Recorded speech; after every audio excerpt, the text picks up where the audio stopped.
प्रेम से बोलिए बृहस्पति भगवान की जय, विष्णु भगवान की जय। स्वागत है आप सभी का हमारे चैनल पर। आज के इस वीडियो में हम आपको सुनाएंगे बृहस्पतिवार व्रत की कथा। इसके अलावा हमारे चैनल पर आप सभी प्रकार की व्रत कथाएं सुन सकते हैं। इसके लिए आप हमारे चैनल को सब्सक्राइब करके बेल आइकन पर प्रेस कर लें और आज की ये कथा अच्छी लगे तो लाइक करके शेयर करें। साथ ही साथ कमेंट में अपने विचार भी अवश्य लिखें। तो चलिए अब हम शुरू करते हैं बृहस्पतिवार व्रत की कथा। बृहस्पतिवार की कथा के अनुसार प्राचीन समय की बात है कि भारत में एक राजा राज्य करता था। वह बड़ा प्रतापी और दानी था। वह नित्य प्रति मंदिर में भगवत दर्शन करने जाता था। ब्राह्मण और गुरु की सेवा किया करता था। उसके द्वार से कोई भी याचक निराश होकर नहीं लौटता था। वह प्रत्येक गुरुवार को व्रत रखता एवं पूजन करता था। हर दिन गरीबों की सहायता करता था, परंतु ये सब बातें उसकी रानी को अच्छी नहीं लगती थी। वह न व्रत करती और न किसी को एक भी पैसा दान में देती थी। वह राजा से भी ऐसा करने को मना किया करती थी। एक समय की बात है, राजा शिकार खेलने वन को चले गए। घर पर रानी और दासी थी। उसी समय गुरु बृहस्पति देव साधु का रूप धारण कर राजा के दरवाजे पर भिक्षा मांगने आए। साधु ने रानी से भिक्षा मांगी तो वह कहने लगी, हे साधु महाराज, मैं इस दान पुण्य से तंग आ गई हूँ। इस कार्य के लिए तो मेरे पति देवी बहुत हैं। अब आप ऐसी कृपा करें कि सारा धन नष्ट हो जाए और मैं आराम से रह सकूं। साधु रूपी बृहस्पति देव ने कहा, देवी तुम तो बड़ी विचित्र हो। संतान और धन से कोई दुखी नहीं होता। पापी भी पुत्र और धन की इच्छा करता है।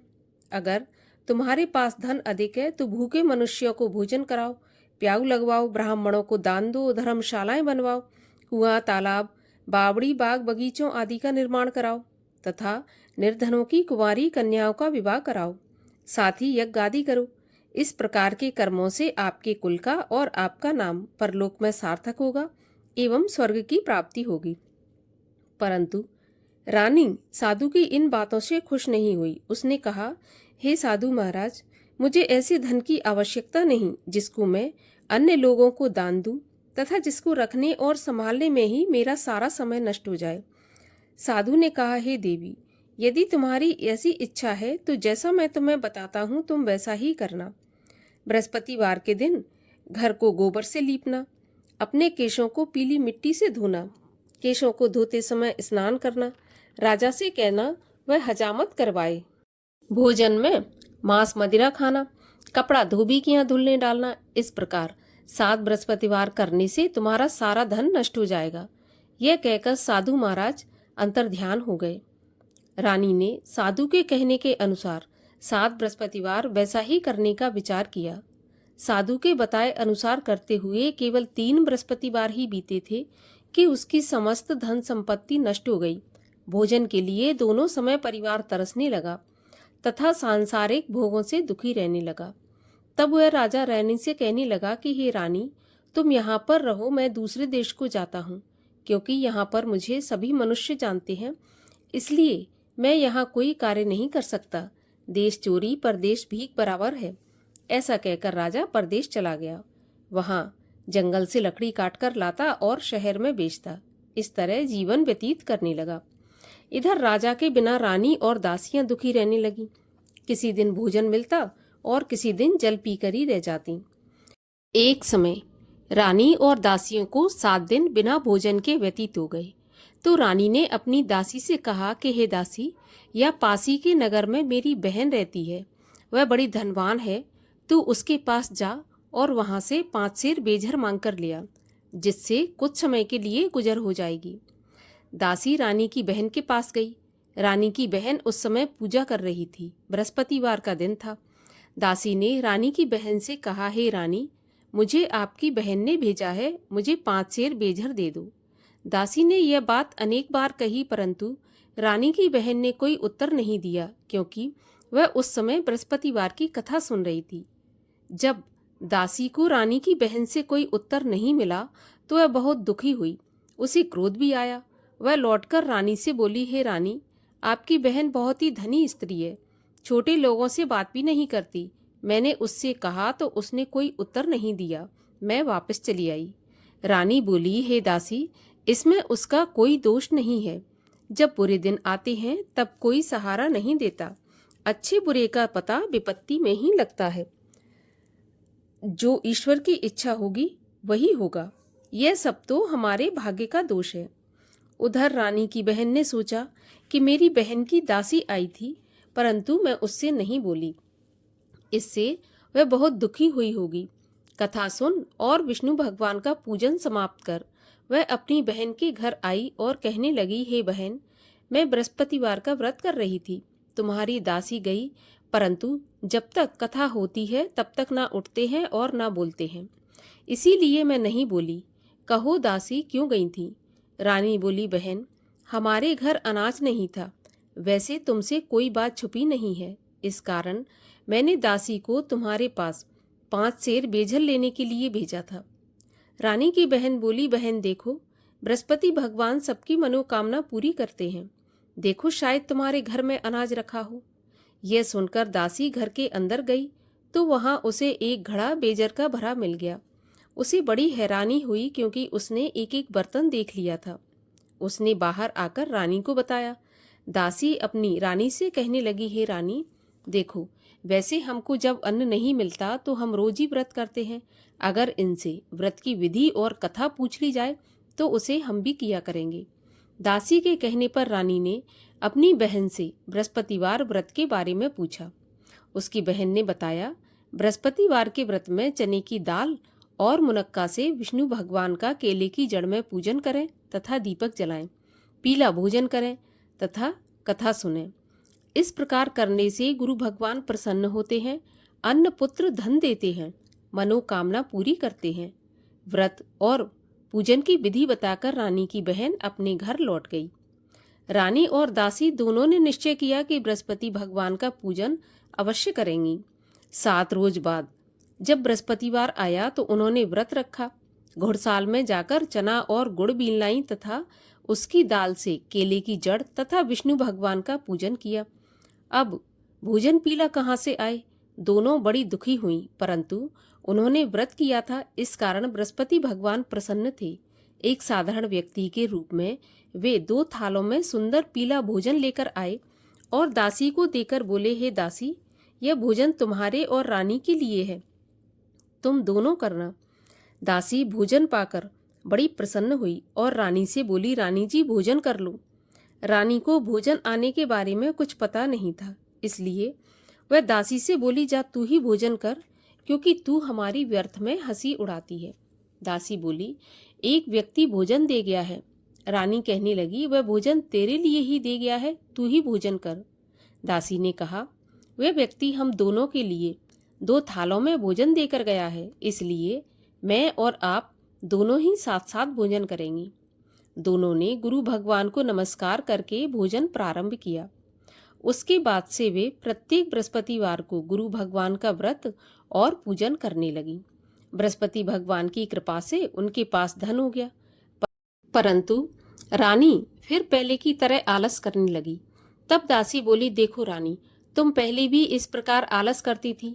तुम्हें धन के रखने में कष्ट होता था, इस कारण सभी धन नष्ट हो गया। अब गुरु भगवान की कृपा से धन मिला है तो फिर तुम्हें आलस होता है।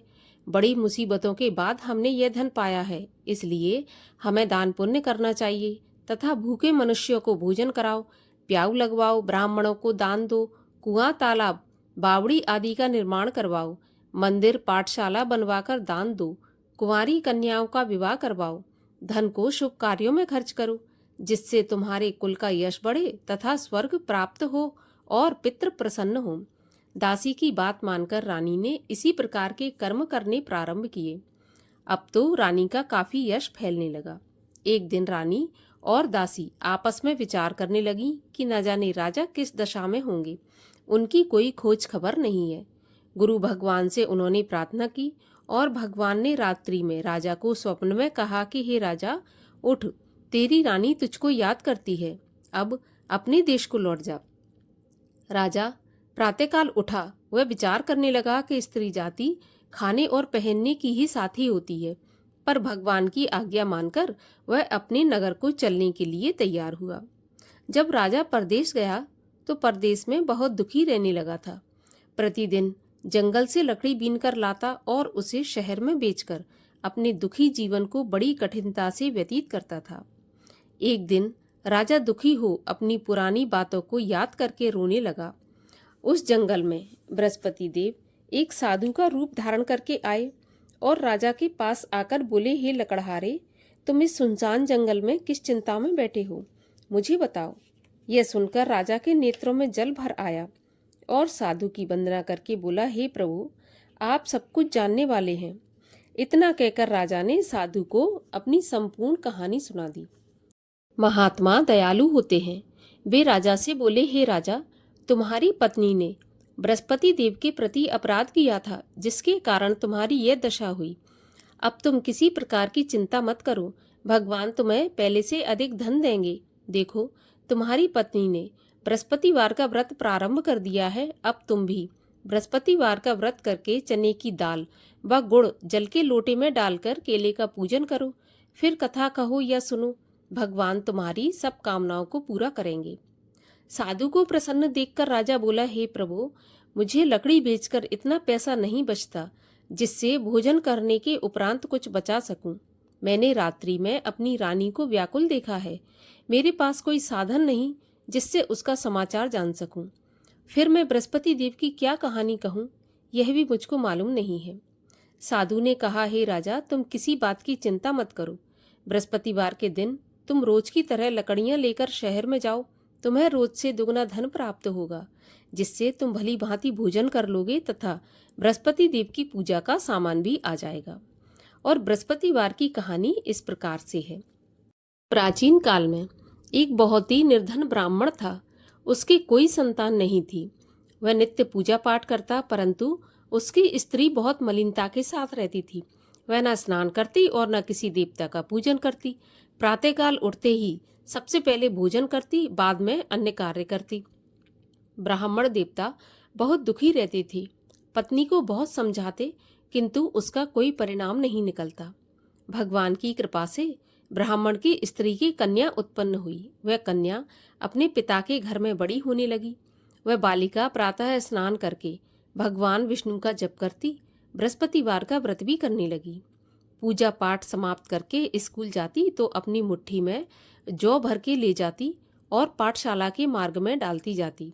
वही जौ सोने के हो जाते तो उनको बीनकर घर ले आती थी। एक समय वह बालिका सूप में उन सोने के जौ को फटक कर साफ कर रही थी। तभी उसकी माँ ने देख लिया और कहा, हे बेटी, सोने के जौ को फटकने के लिए सोने का सूप होना चाहिए। दूसरे दिन गुरुवार था। इस कन्या ने व्रत रखा और बृहस्पति देव से प्रार्थना करके कहा कि प्रभु, यदि मैंने सच्चे मन से आपकी पूजा की हो तो मुझे सोने का सूप दे दो। बृहस्पति देव ने उसकी प्रार्थना स्वीकार कर ली। रोज की तरह वह कन्या जौ फैलाती हुई स्कूल चली गई। स्कूल से लौटकर जब जौ बीन रही थी तो बृहस्पति देव की कृपा से उसे सोने का सूप मिला। उसे वह घर ले आई और उसमें जौ साफ करने लगी, परंतु उसकी माँ का वही ढंग रहा। एक दिन की बात है, वह कन्या सोने के सूप में जौ साफ कर रही थी। उस समय उस नगर का राजकुमार वहां से होकर निकला। इस कन्या के रूप और कार्य को देखकर उस कन्या पर मोहित हो गया। राजमहल आकर भोजन तथा जल त्याग कर उदास होकर लेट गया। राजा को जब राजकुमार द्वारा अन्न जल त्यागने का समाचार ज्ञात हुआ तो अपने मंत्रियों के साथ वह अपने पुत्र के पास गए और बोले, हे बेटा, तुम्हें किस बात का कष्ट है? किसी ने अपमान किया है अथवा कोई और कारण है तो मुझे बताओ, मैं वही करूंगा जिससे तुम्हें प्रसन्नता हो। तब राजकुमार ने अपने पिता की बातें सुनी तो वह बोला, मुझे आपकी कृपा से किसी बात का दुख नहीं है। किसी ने मेरा अपमान नहीं किया, परंतु मैं उस लड़की के साथ विवाह करना चाहता हूँ जो सोने के सूप में जौ साफ कर रही थी। यह सुनकर राजा आश्चर्य में पड़ गया और बोला, हे बेटा, इस तरह की कन्या का पता तुम ही लगाओ। मैं उसके साथ तुम्हारा विवाह अवश्य ही करवा दूंगा। राजकुमार ने राजा को उस लड़की के घर का पता बताया। तब मंत्री उस लड़की के घर गया और राजा का आदेश ब्राह्मण को सुनाया। कुछ ही दिन बाद ब्राह्मण की कन्या का विवाह राजकुमार के साथ संपन्न हो गया। कन्या के घर से जाते ही उस ब्राह्मण देवता के घर में पहले की भांति गरीबी का निवास हो गया। अब भोजन के लिए भी अन्न बड़ी मुश्किल से मिलता था। एक दिन दुखी होकर ब्राह्मण देवता अपनी पुत्री से मिलने गए। बेटी ने पिता की दुखी अवस्था को देखा और अपनी माँ का समाचार पूछा तो ब्राह्मण ने सभी हाल कह दिया। कन्या ने बहुत सा धन देकर अपने पिता को विदा कर दिया। इस तरह ब्राह्मण का कुछ समय सुखपूर्वक व्यतीत हो गया। लेकिन कुछ दिन बाद फिर वही हाल हो गया। ब्राह्मण फिर अपनी कन्या के आ गया और सभी हाल कहा तो पुत्री बोली, हे पिताजी, आप माताजी को यहाँ लिवा लाओ, मैं उन्हें विधि बता दूंगी जिससे गरीबी दूर हो जाए। ब्राह्मण देवता अपनी स्त्री को साथ लेकर राजमहल अपनी पुत्री के पास पहुंचे तो पुत्री अपनी माँ को समझाने लगी कि हे माँ, तुम प्रातःकाल उठकर प्रथम स्नान आदि करके विष्णु भगवान का पूजन करो तो सब दरिद्रता दूर हो जाएगी। परंतु उसकी माँ ने उसकी एक भी बात नहीं मानी। वह प्रातःकाल उठकर अपनी पुत्री का बचा जूठन खा लेती थी। एक दिन उसकी पुत्री को बहुत गुस्सा आया। उसने एक रात को कोठरी से सारा सामान निकाल दिया और अपनी माँ को उसमें बंद कर दिया। प्रातःकाल उसमें से उसे निकाला तथा स्नान आदि करा के पूजा पाठ करवाया तो उसकी माँ की बुद्धि ठीक हो गई। इसके बाद वह नियम से पूजा पाठ करती और प्रत्येक बृहस्पतिवार को व्रत रखने लगी।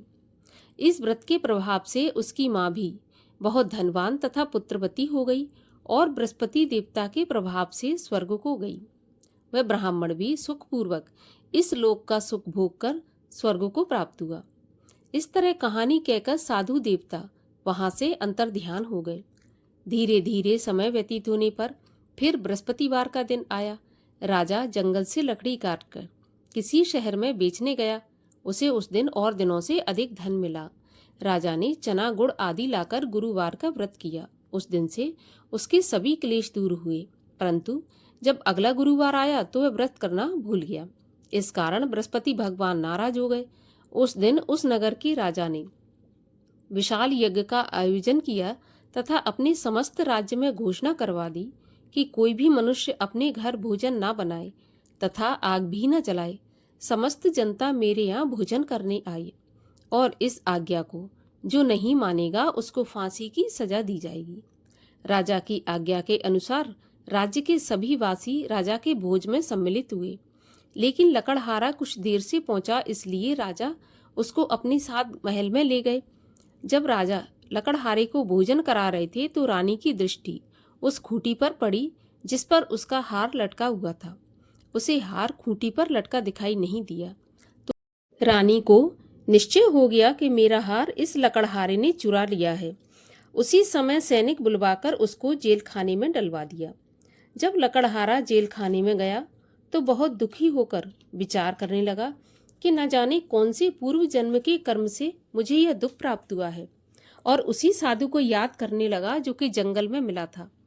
तत्काल बृहस्पति देव साधु के रूप में प्रकट हो गए और उसकी दशा को देखकर कहने लगे, अरे मूर्ख, तूने बृहस्पति देवता की कथा नहीं की, इसी कारण तुझे दुख प्राप्त हुआ है। अब चिंता मत कर, बृहस्पतिवार के दिन जेल खाने के दरवाजे पर 4 पैसे पड़े मिलेंगे। उनसे तू बृहस्पति देव की पूजा करना तो तेरे सभी कष्ट दूर हो जाएंगे। अगले बृहस्पतिवार उसे जेल के द्वार पर 4 पैसे मिले। राजा ने पूजा का सामान मंगवाकर कथा कही और प्रसाद बांटा। उसी रात्रि को बृहस्पति देव ने उस नगर के राजा को स्वप्न में कहा कि हे राजा, तूने जिस आदमी को जेल खाने में बंद कर दिया है वह निर्दोष है, वह राजा है, उसे छोड़ देना। रानी का हार उसी खूंटी पर लटका हुआ है। अगर तू ऐसा नहीं करेगा तो मैं तेरे राज्य को नष्ट कर दूंगा। राजा प्रातःकाल उठा और खूंटी पर हार टंगा देखकर लकड़हारे को बुलाकर क्षमा मांगी तथा राजा के योग्य सुंदर वस्त्र आभूषण भेंट कर उसे विदा किया। गुरुदेव की आज्ञा के अनुसार राजा अपने नगर को चल दिया। राजा जब नगर के निकट पहुंचा तो उसे बड़ा आश्चर्य हुआ। नगर में पहले से अधिक बाग, तालाब, कुएं तथा बहुत सी धर्मशालाएं, मंदिर आदि बने हुए थे। राजा ने पूछा, यह किसका बाग और धर्मशाला है? तब नगर के सब लोग कहने लगे, यह सब रानी और दासी के द्वारा बनवाए गए हैं। राजा को आश्चर्य हुआ और गुस्सा भी आया। जब रानी ने खबर सुनी कि राजा आ रहे हैं तो उसने अपनी दासी से कहा कि दासी, देख राजा हमको कितनी बुरी हालत में छोड़ गए थे। हमारी ऐसी हालत देखकर वह लौट न जाए, इसलिए तू दरवाजे पर खड़ी हो जा। तो रानी की आज्ञा के अनुसार दासी दरवाजे पर खड़ी हो गई। जब राजा आए तो उन्हें अपने साथ महल में लिवा लाई। तब राजा ने क्रोध करके अपनी तलवार निकाली और पूछने लगा, बताओ यह धन तुम्हें कैसे प्राप्त हुआ है? तब रानी ने बताया, हमें यह धन बृहस्पति देव के व्रत के प्रभाव से प्राप्त हुआ है। राजा ने निश्चय किया कि 7 रोज बाद तो सभी बृहस्पति देव का पूजन करते हैं, परंतु मैं रोजाना दिन में 3 बार कथा कहा करूंगा तथा रोज व्रत किया करूंगा। अब हर समय राजा के दुपट्टे में चने की दाल बंधी रहती तथा दिन में 3 बार कथा कहता। एक रोज राजा ने विचार किया कि चलो अपनी बहन के यहाँ हो आऊं। इस तरह निश्चय कर राजा घोड़े पर सवार हो अपनी बहन के यहाँ चल दिया। मार्ग में उसने देखा कि कुछ आदमी एक मुर्दे को लिए जा रहे हैं। उन्हें रोककर राजा कहने लगा, अरे भाइयों, मेरी बृहस्पति देव की कथा सुन लो। वे बोले, लो, हमारा तो आदमी मर गया, इसको अपनी कथा की पड़ी है। परंतु कुछ आदमी बोले, अच्छा कहो, हम तुम्हारी कथा भी सुनेंगे। राजा ने दाल निकाली और कथा कहनी शुरू कर दी। जब कथा आधी हुई थी तो मुर्दा हिलने लगा और जब कथा समाप्त हुई तो राम राम करके वह मुर्दा उठकर खड़ा हो गया। राजा आगे बढ़ा। उसे चलते चलते शाम हो गई। आगे मार्ग में उसे किसान खेत में हल चलाता मिला। राजा उससे बोला, अरे भैया, तुम मेरी बृहस्पतिवार की कथा सुन लो। किसान बोला, जब तक मैं तेरी कथा सुनूंगा तब तक 4 हरैया जोत लूंगा। जा अपनी कथा किसी और को सुनाना। राजा आगे चलने लगा। राजा के हटते ही बैल पछाड़ खाकर गिर गए तथा किसान के पेट में बहुत जोर से दर्द होने लगा। उसी समय किसान की पत्नी रोटी लेकर आई। उसने जब यह देखा तो अपने पुत्र से सब हाल पूछा और बेटे ने सभी हाल बता दिया। तो बुढ़िया दौड़ी दौड़ी उस घुड़सवार के पास गई और उससे बोली, मैं तेरी कथा सुनूंगी, तू अपनी कथा मेरे खेत पर चलकर ही कहना। राजा ने लौटकर बुढ़िया के खेत पर जाकर कथा कही, जिसके सुनते ही बैल खड़े हो गए तथा किसान के पेट का दर्द भी बंद हो गया। राजा अपनी बहन के घर पहुंच गया। बहन ने भाई की खूब मेहमानी की। दूसरे दिन सुबह राजा जगा तो वह देखने लगा कि सब लोग भोजन कर रहे हैं। राजा ने अपनी बहन से पूछा, ऐसा कोई मनुष्य है जिसने भोजन नहीं किया हो, जो मेरी बृहस्पतिवार की कथा सुन ले? तो बहन बोली, भैया, यह देश ऐसा ही है। पहले यहाँ के लोग भोजन करते हैं, बाद में अन्य काम करते हैं। अगर कोई पड़ोस में हो तो मैं देखकर आती हूँ। ऐसा कहकर बहन देखने चली गई, परंतु उसे कोई भी ऐसा व्यक्ति नहीं मिला जिसने भोजन नहीं किया हो। वह एक कुम्हार के घर गई जिसका लड़का बीमार था। उसे मालूम हुआ कि उसके यहाँ 3 दिन से किसी ने भोजन नहीं किया। रानी ने अपने भाई की कथा सुनने के लिए कुम्हार से कहा तो वह तैयार हो गया। राजा ने जाकर बृहस्पतिवार की कथा कही, जिसको सुनकर उसका लड़का ठीक हो गया। अब तो राजा की प्रशंसा होने लगी। एक दिन राजा ने अपनी बहन से कहा कि बहन, मैं अपने घर को जाऊंगा, तुम भी तैयार हो जाओ। राजा की बहन ने अपनी सास से कहा। सास ने कहा, हाँ चली जा, परंतु अपने लड़कों को मत ले जाना, क्योंकि तेरे भाई के तो कोई संतान नहीं है। बहन ने अपने भाई से कहा, भैया, मैं तो चलूंगी पर कोई बालक नहीं जाएगा। राजा ने कहा, जब कोई बालक नहीं चलेगा तो तुम क्या करोगी? बड़े दुखी मन से राजा अपने नगर को लौट आया। राजा ने अपनी रानी से कहा, हम निर्वंशी राजा हैं, हमारा मुंह देखने का भी धर्म नहीं है। और राजा बिना भोजन किए ही शैया पर लेट गया। तब रानी बोली, हे प्रभु, बृहस्पति देव ने हमें सब कुछ दिया है, वे हमें संतान भी अवश्य देंगे।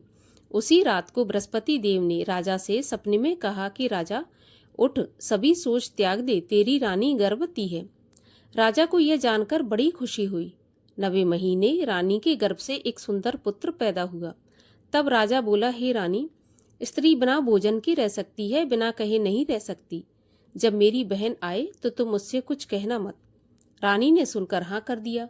जब राजा की बहन ने यह शुभ समाचार सुना तो बहुत खुश हुई तथा बधाई लेकर अपने भाई के यहाँ आई। तभी रानी ने कहा, घोड़ा चढ़ाकर नहीं आई, गधा चढ़ी आई। राजा की बहन बोली, भाभी, मैं इस प्रकार ना कहती तो तुम्हें औलाद कैसे मिलती। बृहस्पति देव ऐसे ही हैं, जैसी जिसके मन में कामना है सभी को पूर्ण करते हैं। जो सद्भावना पूर्वक बृहस्पतिवार का व्रत करता है एवं कथा पढ़ता है अथवा सुनता है और दूसरों को सुनाता है, बृहस्पति देव उसकी सभी मनोकामना पूरी करते हैं। भगवान बृहस्पति देव उनकी सदैव रक्षा करते हैं। जो संसार में सद्भावना से गुरुदेव का पूजन एवं व्रत सच्चे हृदय से करते हैं, उनकी सभी मनोकामनाएं पूरी होती हैं। जैसी सच्ची भावना से रानी और राजा ने बृहस्पति देव की कथा का गुणगान किया, तो उनकी सभी इच्छाएं बृहस्पति देव ने पूर्ण की थी। इसलिए सबको कथा सुनने के बाद प्रसाद लेकर जाना चाहिए। हृदय से उनका मनन करते हुए जयकारा बोलना चाहिए। बोलिए बृहस्पति भगवान की जय। बृहस्पति देव की आरती। ओम जय बृहस्पति देवा, स्वामी जय बृहस्पति देवा। छिन छिन भोग लगाऊं, कदली फल मेवा। ओम जय बृहस्पति देवा। तुम पूर्ण परमात्मा, तुम अंतर्यामी। जगत पिता जगदीश्वर, तुम सबके स्वामी। ओम जय बृहस्पति देवा। चरणामृत निज निर्मल, सब पातक हरता। सकल मनोरथ दायक, कृपा करो भरता। ओम जय बृहस्पति देवा। तन मन धन अर्पण कर, जो जन शरण पड़े। प्रभु प्रकट तब हो कर, आकर द्वार खड़े। ओम जय बृहस्पति देवा। दीन दयाल दयानिधि, भक्तन हितकारी। पाप दोष सब हरता, भव बंधन हारी। ओम जय बृहस्पति देवा। सकल मनोरथ दायक, सब संशय हारो। विषय विकार मिटाओ, संतन सुखकारी। ओम जय बृहस्पति देवा। जो कोई आरती तेरी, प्रेम सहित गावे। जेठानंद आनंद कर, सो निश्चय पावे। ओम जय बृहस्पति देवा। बोलो विष्णु भगवान की जय। बोलो बृहस्पति भगवान की जय।